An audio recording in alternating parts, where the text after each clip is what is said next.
My name is Erica, and I'm 39 years old. My husband Mark is 6 years my senior, and we've been married for over 15 years. This year, our daughter started high school, which marks a new chapter in our lives. After settling down to raise our child, I started a handmade business. It's been thriving, and I'm increasingly busy with orders. While things seem to be going well professionally, my married life has been a different story. Mark and I met at work, where he was my trainer. His maturity and the 6-year age difference initially attracted me. We started dating, and not long after, I discovered I was pregnant. The unexpected news led us to marry quickly. Due to severe morning sickness and Mark's request, I resigned from my job and became a housewife. As soon as I left work, I was expected to handle chores at my mother-in-law's house, which was just a 5-minute walk from ours. Despite my struggles with morning sickness, I was pressured to help out, as my mother-in-law insisted it was my duty as a wife. My husband and mother-in-law frequently reminded me that, as a wife, I was obligated to handle household tasks and follow my mother-in-law's directives. This constant pressure made me start believing that I had no choice but to comply. Living with a growing child and having quit my job made it hard for me to rely on my own parents for support. Divorce was never a consideration at the time. Fortunately, Mark was kind to our daughter, Nancy, and I managed to endure the situation. However, things changed when Mark's brother married and had a baby boy. My mother-in-law's attitude shifted, and she became critical of Nancy, often lamenting about the lack of a male heir. Mark, worried about his mother's views, began to distance himself from Nancy, who he had once cherished deeply. Mark's family is not involved in business and lives off their vegetable garden and a large backyard. They had land generations ago but gave it up long ago. I couldn't understand why there was such a fixation on heirs, especially with outdated notions about the eldest son and heir. To protect Nancy from hearing these hurtful words, I tried to limit our visits to Mark's parents. During my pregnancy, they called frequently, but after Nancy was born, I often refused their visits. I wanted to focus on my daughter and distance myself from my in-laws' selfish expectations. When I finally reached the end of my patience, I made a decisive change. As soon as my daughter turned 2, I returned to work, despite my husband and mother-in-law's displeasure.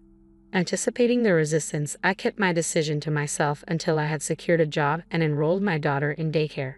During this time, a friend suggested I try making handmade goods, and what started as a hobby quickly evolved into a passion. I began creating and selling my work, and it gained momentum after a friend admired a piece and wanted to purchase it. Her praise encouraged me, and soon her friends followed suit, spreading the word about my creations. As demand increased, I decided to sell my items online.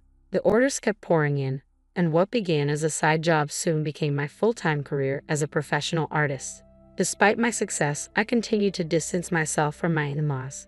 Visits during holidays like Thanksgiving and Christmas were inevitable, though. As my daughter grew older, my mother-in-law began to impose household chores on her, insisting, "She's a girl. It's expected." It was infuriating, but my daughter's calm demeanor helped me keep my composure. Although these visits were infrequent, they were painful to endure. I felt heartbroken watching my daughter quietly do her chores, feeling pity and sadness as I witnessed her comply with my mother-in-law's demands. Meanwhile, my husband enjoyed his time socializing with relatives and siblings, seemingly unaffected by the discomfort I felt. I felt even more miserable as I walked into the house. "Hi there, you must be hungry. I'll make dinner soon," I greeted my daughter when she came home from school. But she seemed different. Her usual cheerfulness was replaced with a sullen expression. She called out to me, but her eyes were distant and troubled. Concerned, I rushed over. "What's wrong? Did something happen at school?" I asked, but she only shook her head silently. My daughter had always been calm, never shedding a tear since starting middle school. I waited patiently, hoping she would open up. Finally, she spoke, her voice trembling. "Dad? What about him?" I prompted, sensing something was deeply troubling her. Her eyes filled with tears. "He was hugging a woman," she said, a tear escaping down her cheek. More followed, and soon her face was streaked with tears. Over time, my husband and I had grown distant, though we remained united for our daughter's sake. Despite our strained relationship, I had hoped he would stay faithful, and I accepted his lack of involvement in housework and childcare. I never blamed him for that. I was determined to avoid raising our daughter in a single-parent household, so I convinced myself that our situation was tolerable. We might not smile together, but as a family of 3, we could still find moments of laughter. Now, though, my husband's betrayal was clear. My daughter's tears were a painful reminder of the love and trust that had been eroded, and I felt a deep sadness in seeing her cry about something so heart-wrenching. I felt my eyes burn with anger as I looked at my daughter. "Mom, I'm sorry," she said, her voice barely a whisper. "Why are you apologizing, Nancy?" I asked, though I could see the pain in her eyes. She remained silent, her gaze fixed on the floor. Seeing her distress only deepened my own. I felt like I was failing her as a mother. "I'm sorry, Nancy. I'm just such a weak mother. If I hadn't seen it." "No, Nancy, you didn't do anything wrong," I reassured her, though my heart was heavy. Her uniform was damp with tears, and her face was trembling as she clenched her fists. My own tears, which I had tried so hard to hold back, began to fall. "I can't forgive him," I said softly, my resolve strengthening. "Honey, can we talk for a minute?" I asked my husband when he came home. "I'm tired," he replied curtly, barely glancing at me. His cold tone would usually have silenced me, but today was different. "I have something important to tell you," I said, struggling to stay calm. He clicked his tongue in annoyance and sat down across from me at the dining table. "What's it about? What have you been up to today?" "Of course, I was working," I answered, though his dismissive attitude only fueled my frustration.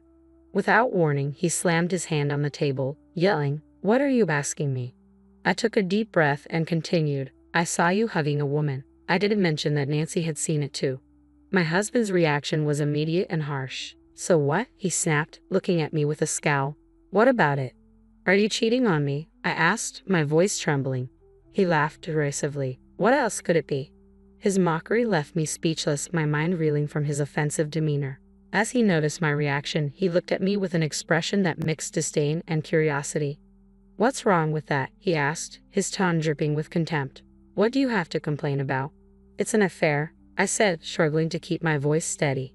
"You don't even care about our relationship." His response was chilling, as if it were all just a matter of fact. "We got married because you were pregnant. We stayed together out of obligation. What more do you want from me?" His words cut deep. "I've been here all this time, supporting you," he continued, his laughter bitter and victorious. When he noticed the divorce papers I had prepared, he grabbed them from me. "Divorce papers? What's this? You thought showing me these would make me listen? Nonsense. If you want it so badly, I'll sign them for you," he said with a sneer. He filled out the papers with exaggerated motions and threw them at me. "How can you even think of divorcing me? I've been taking care of you while you're not even working. You quit your job just because you had a baby. You're nothing." His harsh words echoed in my mind as I looked at the divorce papers on the floor. "You should be grateful I'm not the one asking for the divorce," he continued. "If you don't want it, don't say anything." With that, he took out his phone and began dialing. His sweet, false voice made it clear he was calling his girlfriend. I knew I couldn't confront him about it, so I stayed silent. About a month later, it was time for our annual Christmas visit to my in-laws. My husband was eager to go, bustling around to get ready. "Hey," I said, trying to catch his attention. "I need to talk to you." "Not now. We're running late," he replied dismissively. "You can talk to me at my parents' house." He hurriedly bundled me and our daughter into the car, his excitement palpable. As usual, he was the only one chatting cheerfully, while I felt the weight of our unresolved issues and his lack of respect. "Welcome home," he said as we arrived, but his words felt hollow and meaningless to me. When we arrived, my mother-in-law greeted us with a forced smile and ushered us into the living room. We exchanged pleasantries with the relatives who had arrived before us. "Oh my God, it's so nice to see you after such a long time," my mother-in-law said with exaggerated cheerfulness. Her emphasis on long time hinted at her displeasure over my recent absence. I knew she resented that I hadn't been visiting as often. "As my daughter-in-law, you need to help with the chores," she always said whenever I came over, though she never asked the same of my brother-in-law's wife. But then again, they lived far away and rarely visited. My mother-in-law directed me to the kitchen. I didn't mind helping at first, but when she also urged my daughter, Nancy, to join, I felt a pang of frustration. "No, I began, but my mother-in-law cut me off. "She's a girl, she should be able to do this," she said, her tone dismissive. At that moment, something inside me snapped. I turned to my husband, who was preparing drinks. "Honey, we need to talk." "What is it now?" he responded, irritation evident on his face. "This can't wait. It has to be now," I insisted. ignoring his annoyed expression. "Erica, let's handle this later," he said, clearly wanting to avoid the confrontation.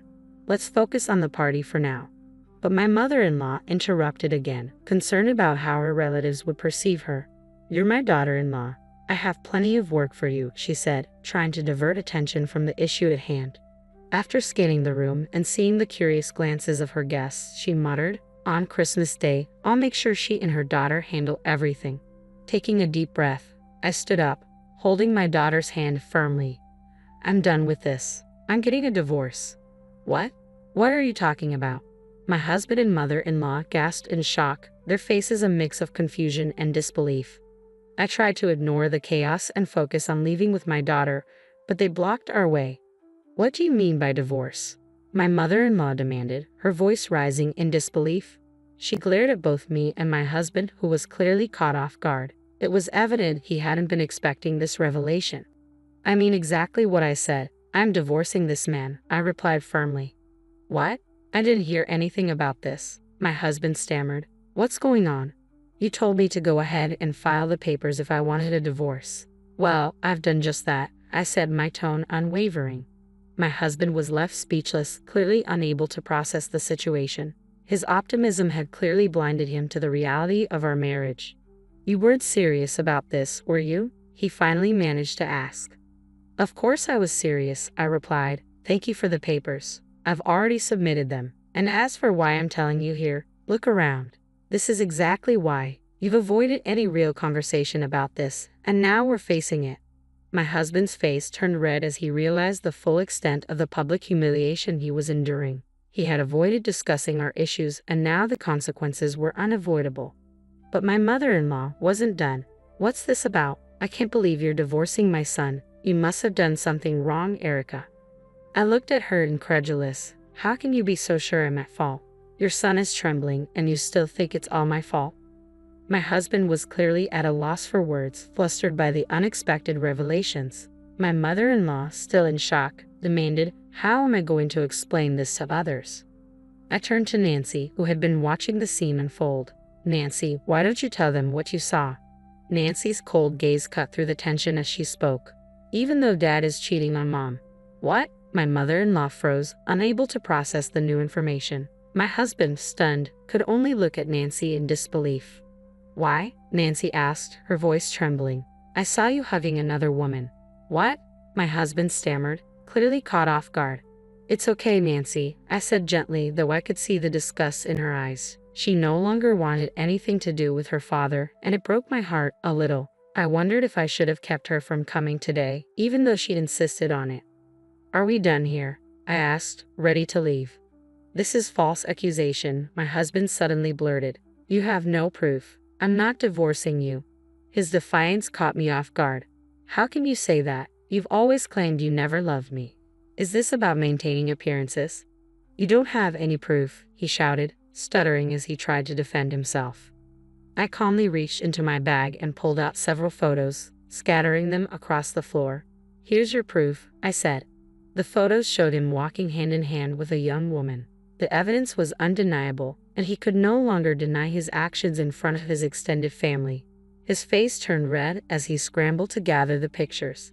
"Why did you?" he began, but his voice trailed off. "I think you've gone too far," I replied. "I never condoned cheating." I had hired a private detective to investigate my husband's behavior. The detective not only followed him but also recorded his conversations with the woman who had spoken freely about my husband's behavior and even made derogatory remarks about me. "How did you know that?" my husband asked, his face paling. The relatives surrounding us looked on in shock, and my mother-in-law's face was one of disbelief. "Mary, I'm not your son anymore," my husband said. "Even if I was married to your son, I had no obligation to take care of this house," I said firmly. "I'm done. From now on, please contact my lawyer." With that, Nancy and I left. I had already filed for divorce and was pursuing alimony. Although my ex-husband initially resisted, the hard evidence I presented made him concede. I also filed a claim against the woman he was involved with, and she agreed to compensate me.